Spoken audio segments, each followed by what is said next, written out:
नमस्कार मित्रांनो, तू हे रे माझा मितवा या मालिकेच्या पुढच्या भागामध्ये म्हणजे 9 जूनच्या भागामध्ये एक आता जबरदस्त असा ट्विस्ट आपल्याला बघायला मिळणार आहे. कारण त्या ट्विस्टमध्ये आता राकेशने केलेल्या कंपनीमधील फ्रॉडचं आता जे काही आता हा फ्रॉड केलेला आहे आणि त्याचे परिणाम अर्णवला भोगायला येतात.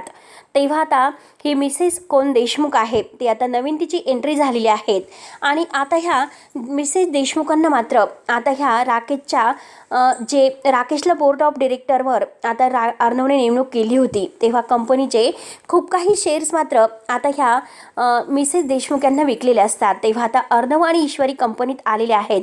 कारण बोर्ड ऑफ डिरेक्टरची मीटिंग मात्र आता मिसेस देशमुख यांनी बोलवली आहे.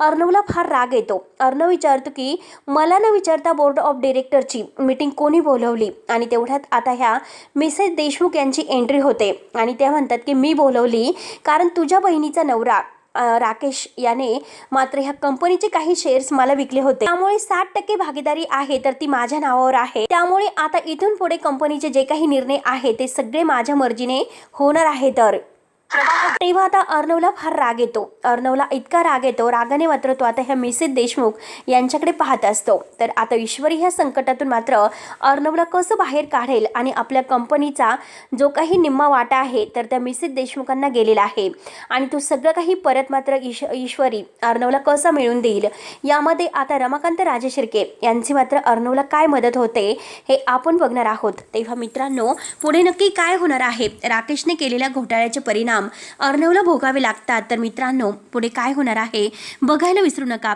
तोपर्यंत धन्यवाद.